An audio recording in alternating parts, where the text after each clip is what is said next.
We're very happy to be doing this session. Both of us are, of course, former teachers, but former principals and district administrators, and we have worked in state capacities, and we know that we can have the best framework in the world, we can have the best curriculum, the best assessment, you name it, unless we pay attention to implementation, professional learning, systems, and organizations, it's not going to happen, right? So we begged, actually, the group to allow us to do a session on leading implementation. So that's what we're here to do with you today. I'm Nancy Brynelson. I think I've met all of you already. And Joanne Isken. I'll let you introduce yourself. So my name is Joanne Isken, and I am the chair of the Instructional Quality Commission, but really my identity is tied to 25 years as a principal, site principal, and years at the central office as an associate superintendent of instruction. And we know how important implementation is, that these are ideas without implementation. And Nancy and I spoke that I know for myself, whenever I would attend sessions like this, I would always be sitting there and thinking, okay, how am I going to make this work? How am I going to make this work? What do we need to be thinking about? So today, that's really what this session is all about. We're going to nudge you a little bit on some structural and systems issues to think about, but also particularly related to professional learning. We are going to give you time to listen and self-assess. Where do we think we are as a district on the things we need to do for implementation, or the school, or as a classroom teacher in the classroom? We are going to show you some tools that will be available to you to help move these conversations along back at your site, and then we'll give you some time to regroup and talk, hopefully with a school team or a partner or district partner with whom you've come to say what might be our next first steps. Great, thanks. Just a word about the handouts. We'll be sort of dealing with them one at a time, so if you're missing something, you'll have a chance to get it, but we're kind of linear in that they are labeled handout 1, 2, 3, and 4, and in the PowerPoint, it's referenced on the slides when we're dealing with handouts 1, 2, 3, and 4. So that should make it a little bit easier for you. If you're missing anything, Carrie will get it to you, or we'll get it to you as we go along. So what we want to do first is really set the stage for work we do together, work you do together at your school sites and in your districts. How many of you are district administrators? How many of you are school administrators? How many of you are literacy coaches or program specialists of some sort? Yes. Classroom teachers, department chairs, and I probably have forgotten, higher ed faculty. Okay. This is as much about how you effectively work with adults as it is about knowing your content. But let's just start with the standards, because the standards themselves, we didn't just come up with this idea that collaboration is important. But the standards themselves insist, and this is a quote right out of the introduction, that instruction in reading, writing, speaking, listening, and language be a shared responsibility within the school. And the ELD standards are designed to be used by all teachers of academic content and of ELD. So this notion of working together and sharing responsibility is one that comes right out of the standards, and of course it spills right into classroom instruction. But for now, we're talking about adults working together. Now, for today's purposes, we're really thinking about the standards themselves as influenced by, as overlaid by all these other elements. And here's, okay, we don't need to see that again. But so let's deconstruct this a little bit. So if we're looking at ELA literacy and ELD standards, we're now really looking at three major undertakings. English language arts literacy in all disciplines. And ELA is not synonymous with literacy, right? And because ELA has its own content, but literacy applies to all disciplines, and then English language development in all disciplines. So right away, you see where folks are going to have to think across different categories and work together to achieve this. So I'm going to hand this to Joanne. We want to start this conversation with you about the work we're going to do to lead implementation of the framework, with you having an opportunity to do a little self-assessment. Chapter 11, I think, is a brilliant resource on implementation. And what Chapter 11 references is the fix-and research. If you haven't read it on implementation, I strongly suggest you do. And the reference is in Chapter 11. But really the most significant thing that you need to know that I want to reiterate is that we are on a long-term journey here. We're on a 3 to 5, possibly a 7-year journey here. So it's important for us to have that framework as we think about implementation, because you're going to be thinking about a lot of things that need to be done. But what we like to think about with the ELA-ELD framework is that the ELA-ELD framework is really the pivot point. It's the high leverage framework, because if you make some of the structural changes that are referred to in this ELA-ELD framework, you are leveraging the change that is coming with the next generation science standards, history social science framework, and everything that's coming from here forward. So I would say to you that as we put these issues out on the table, think about that and steps to take. So what you'll need, and I give you credit for being able to balance things on your lap and write at the same time, but what you'll need is the blue handout. Our intention on the blue handout is that you can use this as you go back to your districts, your sites, your leadership teams, and use this as a self-assessment tool to say, where are we on these various dimensions that will be necessary to implement the framework? And these are just a few areas to think about. But what I'm going to do with you for a couple of minutes now is, this is going to be the input part of the session, so this is going to be listening, and I'm going to come at you rather quickly. But I'm going to suggest some structural things that you ought to start thinking about from the beginning. So you can use this as a graphic organizer. You can see how I used mine to take notes. I'm going to refer you, as we look at each dimension, to where in the framework you can go to read about that particular structural dimension, and then maybe just some things to think about as you're thinking about changes that you may want to consider. So if you're on the side that says system-wide elements, that's the side where we'll be working together. So let me nudge you just a little bit. So in the area of vision, goals, objectives, and plans, we know that's the framework chapter 1 and 2, where the framework talks about the vision for California on the implementation of the Common Core. Obviously, as a school district, as a school, that's where you'll have to go back and think about, what does this mean for us in terms of the translation of that vision in our local site? But I want to throw out something that may be obvious. But as you think about rolling your vision forward, you've heard us talk a lot about the shared responsibility and collaboration. So what might that look like structurally in your school district or your county office or your school? It might look like starting to think about professional development sessions that are not just the ELA person talking about Common Core, but it's the ELA and the ELD person presenting together. It's the ELA, ELD, and history social science person presenting together. Because if we're really going to talk about shared responsibility and collaboration, those professional development, professional learning sessions need to model that same kind of step toward implementation, that these things are not isolated and discrete.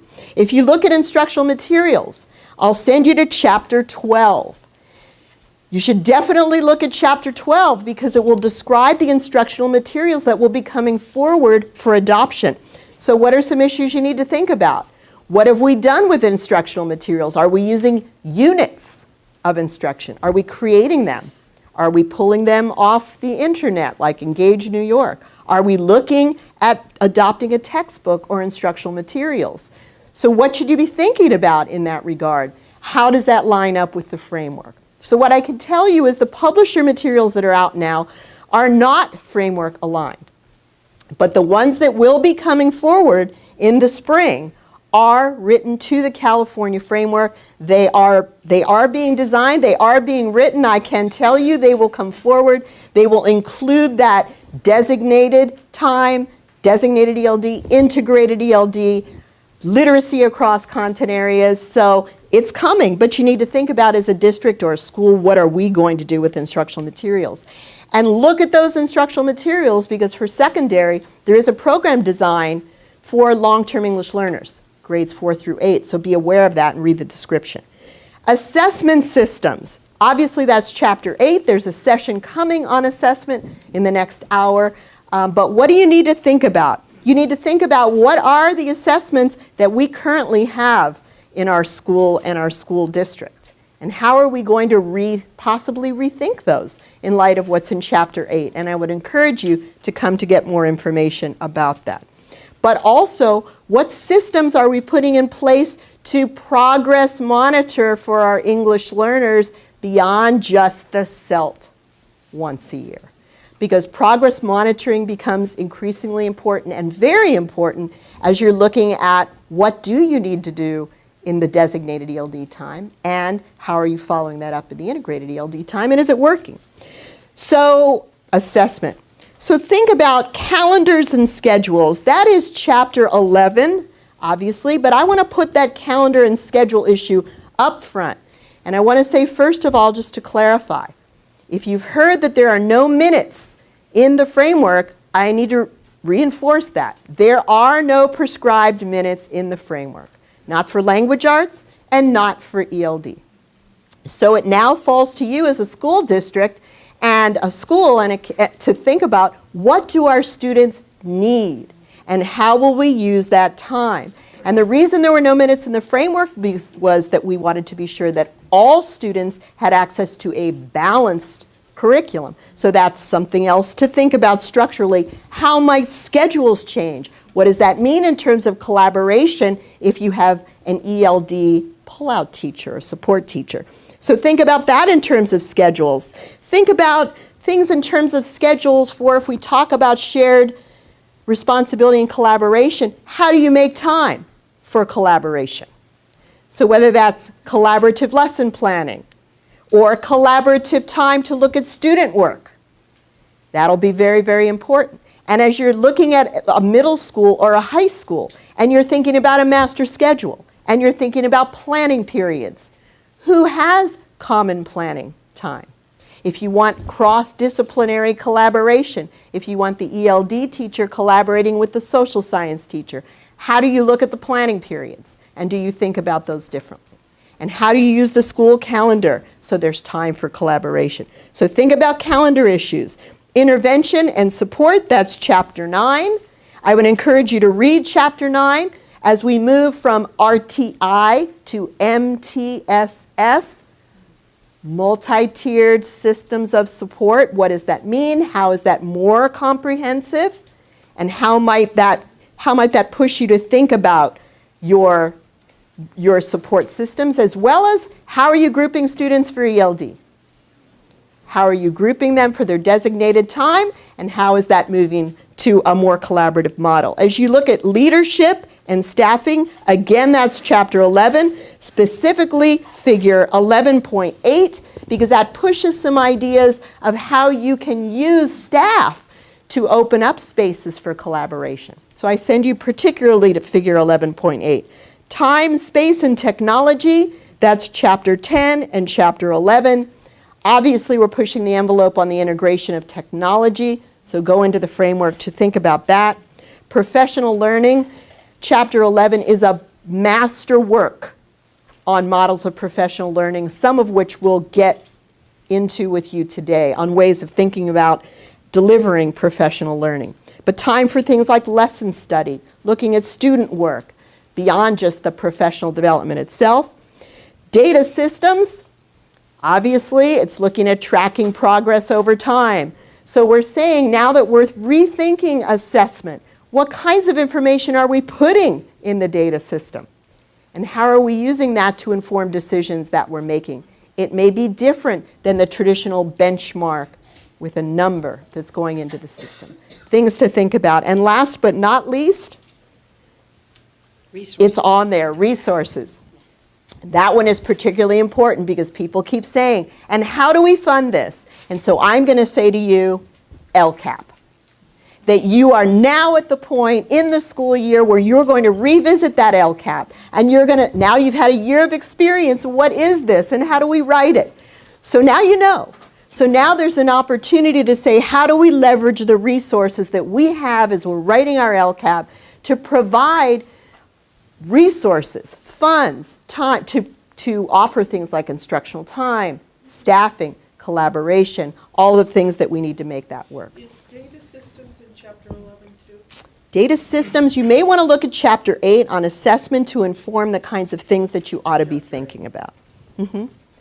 So that's just a quick idea of a few things that you should be thinking about as you're thinking about the structural issues of implementing the framework. On the other side, you see professional knowledge and skills, more things to think about as you're thinking about implementing the framework.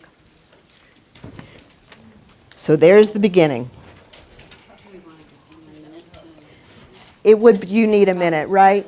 So do you want to turn to a partner maybe or a neighbor with whom you've come and think about which of these structural issues are ones that you say, yes, these are things in our school or district that we really want to spend some time on. Well, I know when you put these things in front of principals and district people and county office people, you can run with implementation, right?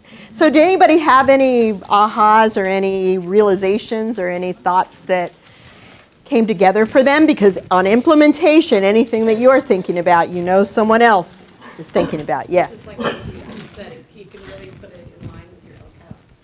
Like all the planning, even the goals, the budget it's tied to, it can all just be tied together in there, so you don't have this plan and that plan.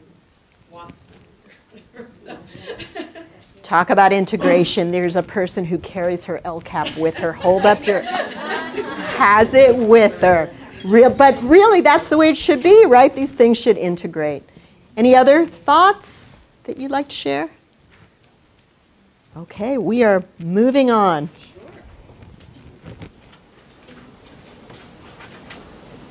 So you started the process of assessing yourselves and your own systems. I'm going to spend a little bit of time going back to this notion of collaboration and a collaborative and learning school culture, or we could say organizational culture. This is a quote from Chapter 11, where we say that essential to successful implementation is the culture in which it's embedded. And there's some elements here that I think are really important.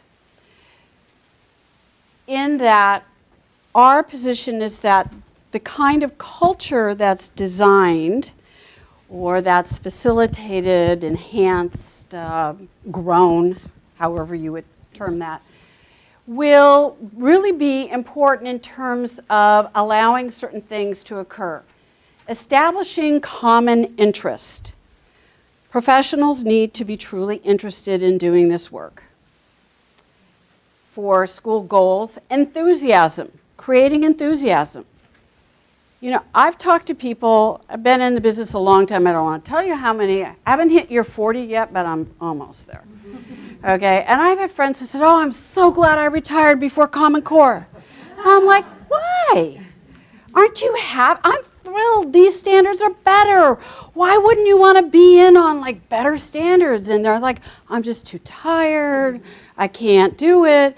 So some of those attitudes are going to exist, and you're going to have to deal with creating a little enthusiasm for learning new content and pedagogy. What do you mean I got to get rid of all my PowerPoints, you know? Commitment to group processes. Just leave me alone. I just want to do my thing. Okay? I know how to do my thing. If anything, this is going to involve more people working together than ever before. And that isn't always easy, because there's somebody who's always doing their crossword puzzle in the corner, and you're going, darn it, we're all working hard. Would you put that thing down? You know, there are all those kind of human things that happen that you're going to have to deal with. And the only advice I think that Joanne and I have is that you're going to have to deal with it fairly openly. You're going to have to create norms. How do we work together? What constitutes respectful behavior? And, you know, all of those sorts of things. So we don't need to get too, like, you know, use touchy-feely about it, you know, using decades-old terms here. But it is important that we find ways to work together that are respectful and honors the places where teachers are right now. You know, it's not about you're all wrong. Everything you've done is wrong. No. We got to look at what we're already doing and build from there. So that's another piece of that. Group processes, momentum for a range of organizational structures needed to implement the standards. So if you're going to implement instructional rounds or lesson study or PLC, and there are so many collaborative structures, but they all require a certain commitment. People need to have buy-in. So I know I'm preaching to the choir here, but this needs some thought, and you're going to need to do some planning and some sort of soul searching about what really is the tone of our organization right now. Where are our weak spots? Where are our strengths? Where can we grow? Not easy stuff. So here's something that emerges out of, I think this is the Desimone research that's cited. You'll see that in a little bit. But she talks about 3 aspects for educator effectiveness. So one is just knowledge. I mean, there's certainly a lot to know, right?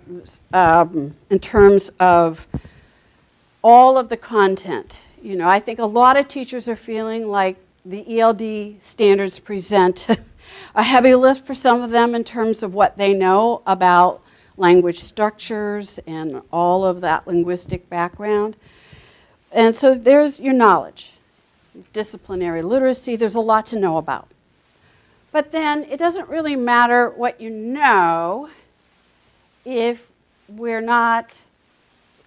our attitudes about, or our dispositions, if you will, don't go along with it. So we have to develop those dispositions, and that kind of goes along with the last slide in our discussion, to approach. We are talking about different stances towards students than maybe we've had in the past. And then finally, action. Because dispositions and knowledge without action in the classroom, in the school, in the district, in the county are essential. So those 3 elements, in other words, I need to learn things, I need to develop dispositions, and I need time to practice and try them out and get better at them. And it needs to be okay to be bad at stuff. You know, we are very proud as teachers.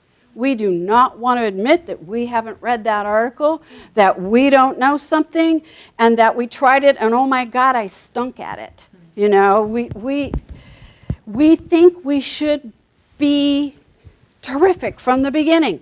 Do we expect that from our students? No. So should we expect that from ourselves? No. We need to make it okay to admit that, gosh, I have things to learn, I'm struggling with things.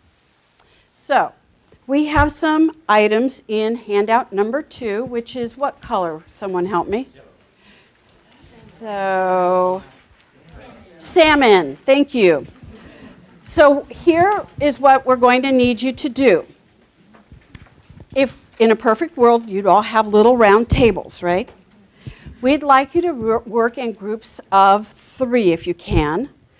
And you have 5 items here that we would like you to split up. So somebody can take items 1 and 2, 3 and 4, and then number 5 is a little bit longer. Read those and then talk together. These are all descriptions of effective professional learning. These are sort of summaries of different studies that have been done on professional learning. So I'd like to give you a few minutes to do that right now. So you can just move your chairs if you need to work with a couple of other people.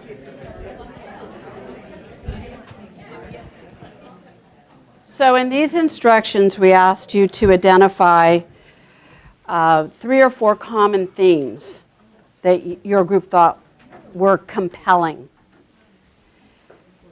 Anyone want to volunteer something you felt was compelling? Some common themes across these different reviews of the literature? Yes. It needs to be practical. Doable. Practical. Something Doable. that actually manifests in the process. Okay. Yes. Ongoing. Okay. Over and over again. Ongoing. Yes. Over time. Absolutely. Anything else? Yes. I think the implementation part, having a plan for it and not having the professional learning just be random, like, oh, let's learn about this today or this month, and I kind of feel like I just know from my own schools that that's lacking. Like just reading this one, yeah, you know, we do that. Like we're like, oh, let's learn about, you know, it's Yeah. not something long term plan for it. Right.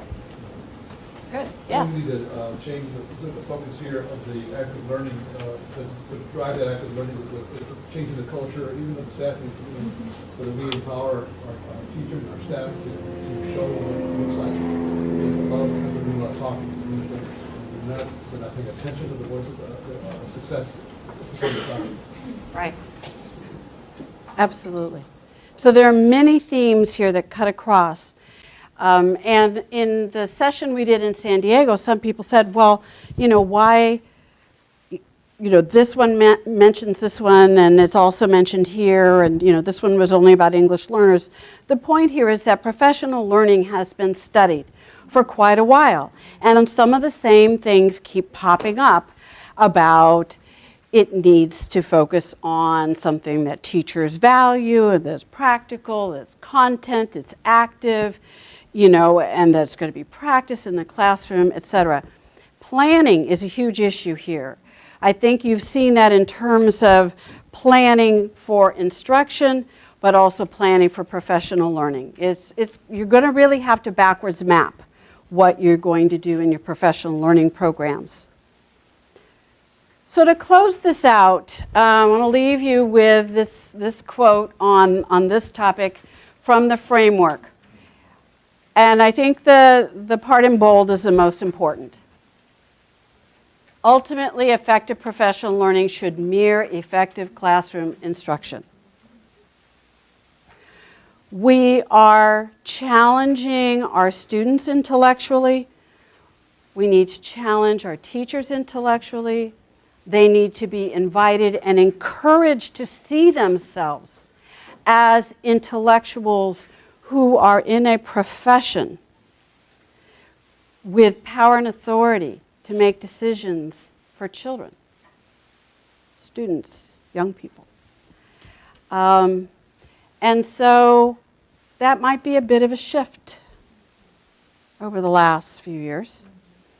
And it's going to require that, and we need to bring people along without them feeling like everything I just did was not worth it, or you're just telling me to throw out everything that I believe in, or everything that I put all this effort and energy into, now you're changing it. We want to make sure we label well what we're still doing. Okay. So I'll leave you with that and turn to Joanne. So now we've nudged your thinking a little bit about what we mean by professional learning, right? And how comprehensively we're thinking about that, which ties you back to the blue sheet and calendar. How do you find time to do all those things? Because though I think we could probably, I would venture to say, everybody in this room would agree that every time you talk about Common Core standards, the one thing that you hear is we need time. So if we, as those responsible for structuring implementation, do not provide the time, we can't expect that we'll really see a difference in the classroom. So now we've pushed the idea about what should professional learning look like, and now let's talk about, so what are the things that you might be talking about in the professional learning? So you take your yellow handout. The yellow handout is also from chapter 11. And what we've done for you on this one page is synthesize all of the areas that are covered in chapter 11 that we think you ought to consider for professional learning. So we're going to give you some time to look these over and then talk to your team again. Look at the areas and say, of these areas, which do we think we have spent time on that we think are fairly strong for us?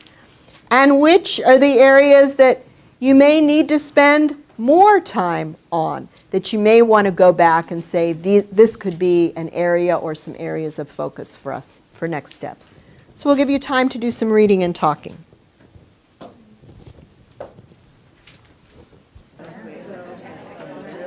So did you find that there were several areas where you had already begun work? Yes. And did you also find that there were some areas where you needed to start doing some work? So I think the other interesting thing is that if you look at the categories here, so many of them cut across disciplines.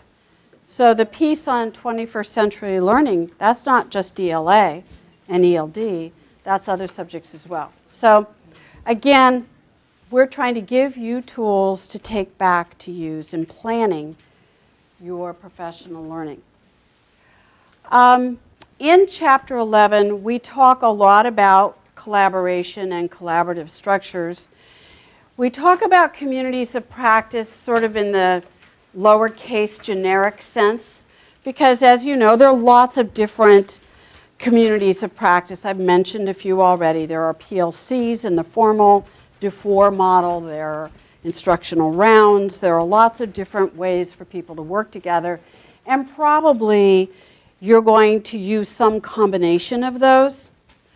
But the commonalities here, and that's what's most important, is that these are opportunities for educators to work together, to reflect on their practice and form social and professional bonds. You saw that from the research, that the social bonds reinforce the professional bonds.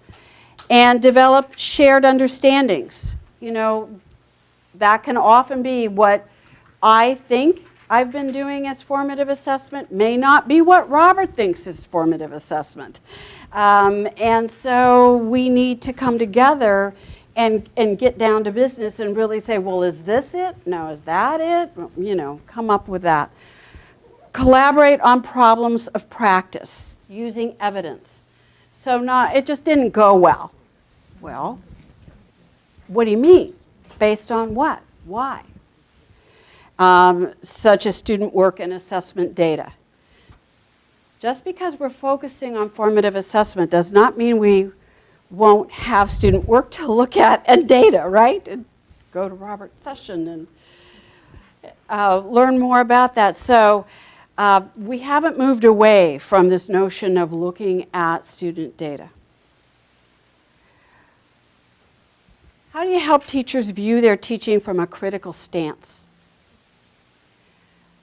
Confront challenging topics and engage in difficult conversations. I know there's a lot of work that's been done, especially in having the hard conversations, but this is hard and it takes building trust. It may mean, how do you establish trust? Part of it is stability, not having everyone on staff change, not having all the administrators and department chairs change. It's sticking to a commitment to follow through on a topic or on a practice, etc. But building trust, and then some of you can't control those things. The sand is shifting under your feet. So how does trust get engendered, and how do you form it even under less than ideal circumstances? So that's when you come down to this last bullet, provide mutual support and mutual accountability. Because it's really about we need to support one another in this work, but we also need to hold ourselves accountable for getting stuff done. A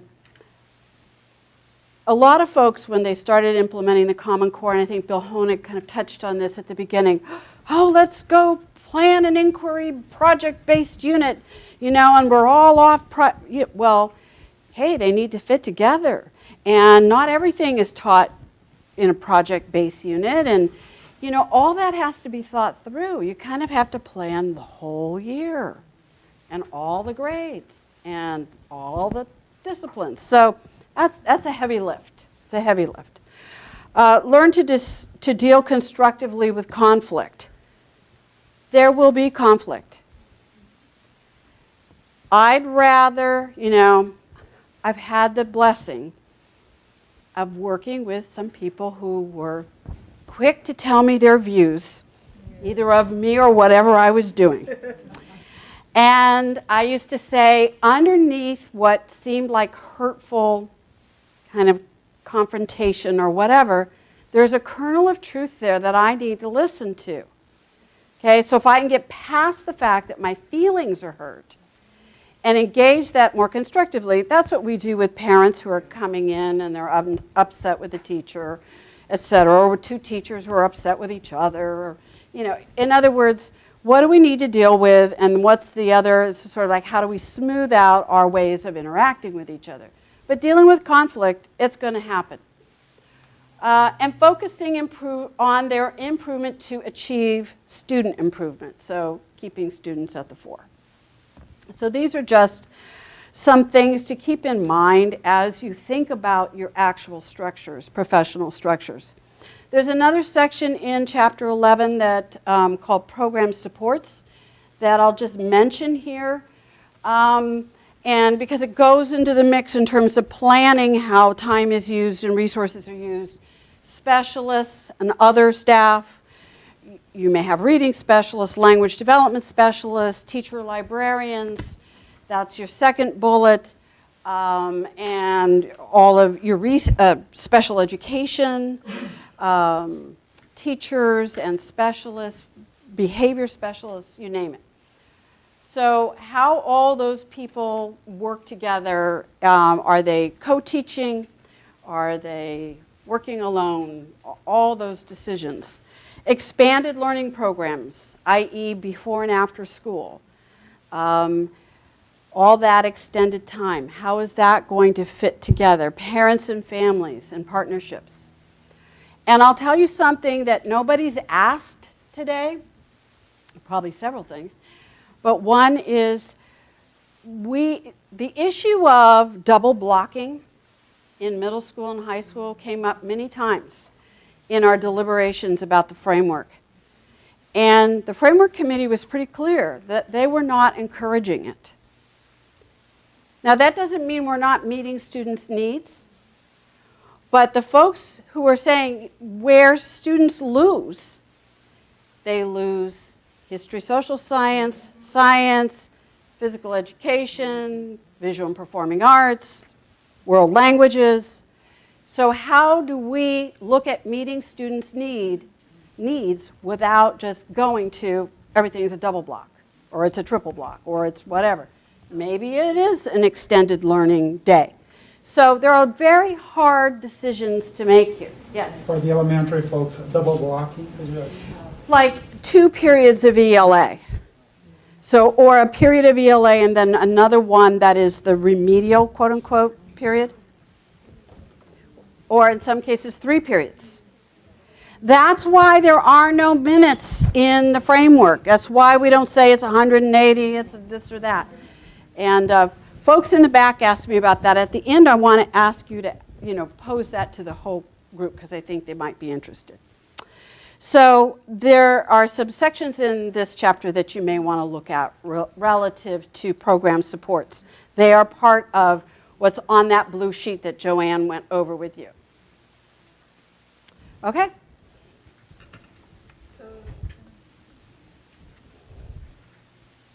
The last thing that we want to do with you, because we've talked about all the possible professional learning structures, we've given you an opportunity to think about what you might be talking about in your professional learning. So now we want to move you forward to what could be the hardest thing, which is how do you open these conversations? How do you begin? So we want to direct you to tools that are in the framework. So if you take your green handout, what's in the green packet are pages, figures, sections of the framework that allow you to open the conversation on what we see to be some of the real challenging issues where the paradigm is shifting in the framework. So what we want to give you time to do is to look at these tools and talk about how, oh, I can do this, the old-fashioned way, how you might use them. So take a look at the green, let me send the list back here. And maybe identify, since we don't have groups of 6, identify 1 or 2 of the issues that you think are significant issues in your setting. And then look at the tool that's here to open the conversation. Look it over and then turn back to your partner or your school team, share what that resource is and says, and talk about how you might use it for professional learning. Should I give you that list again so you see what's here? Pick 1 or 2 and take a look at the tool. What are your issues? Such good conversations happening. I hope this really helped your thinking. Did this help you to see some tools that are in the framework to start the conversation on some issues?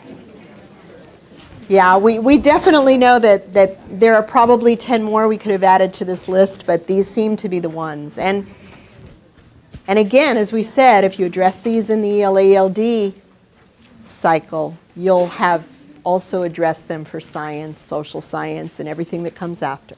So what we wanted to do in the remaining few minutes were 2 things if we can.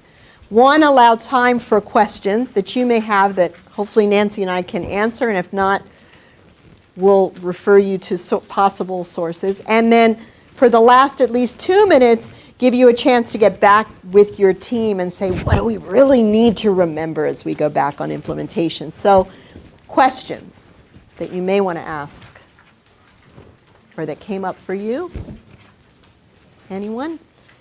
Should we have the question? Our colleagues in the back, would you pose the question Sure. you asked me? I just needed clarity. You made the statement about there are no prescribed minutes for the ELA, ELD standards.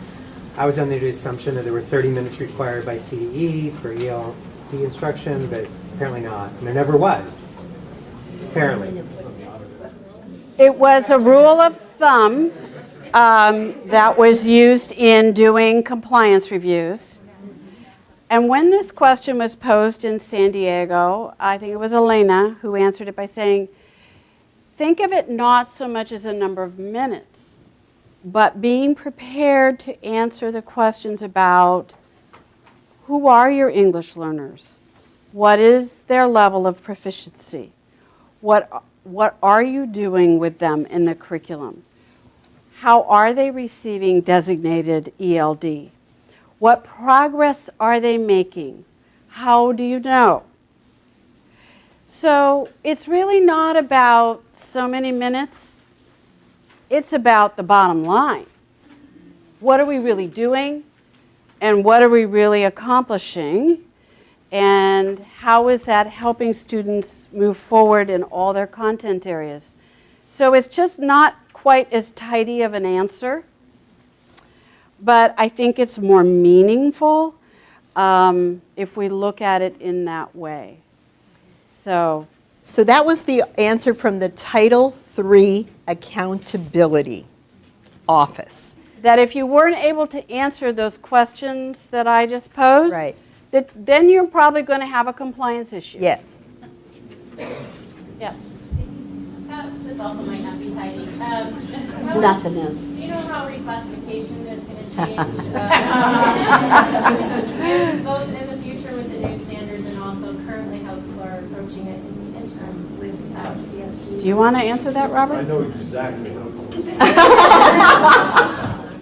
Just kidding.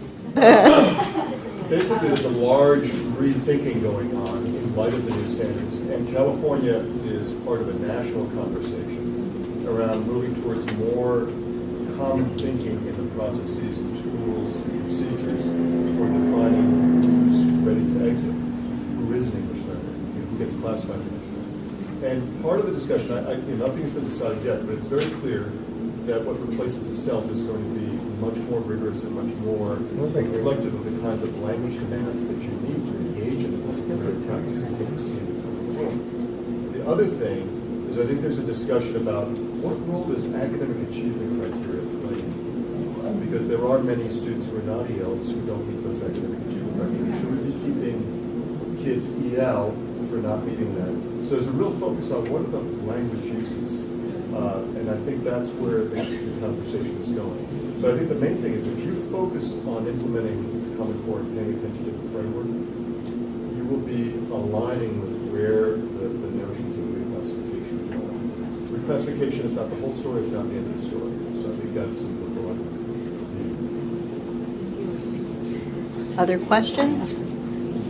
Yes. I'm just thinking, the 30 minutes is really not enough when you're thinking about, Robert's response as well. Is that 30 minutes of designated ELD in addition to all the integration that needs to happen across content is the bare minimum that we've given this where our English learners are right now is the bare minimum of what we can do. And ELA minutes are not, written down. Math minutes are not written down. That's right. So do we not do ELA math as well? That's right. Right? So that's just the reframing the thing. And in fact, that reflects part of the response I gave them when we were talking before, and it's that, to me, that sounds like at least 30 minutes, if not more. That's right. So, but it's how you bring those pieces together, because the integrated ELD across the content, across all the disciplines, should be leveraging, now that we're not just looking at sheltering students in, or scaffolding or sheltering students in a discipline, but actually having them learn language within that discipline. That's a different twist. And we ought to be able to leverage that for that increased progress. But that's why giving an answer of exactly how many minutes is just not possible to do. And what we know about content is that the more students have in content, the more they have to bring to literacy, the more they have to bring to language. Yes. Even though it's not required in terms of minutes, in order to provide students with access to a full range of curriculum that they need, it is a required piece. Yes. Designated ELD is required.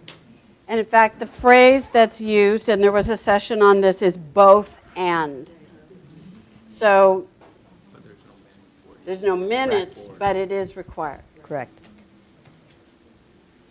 Well, I think we may be there. Yeah, we're two. Well, thank you, everyone. Thank you.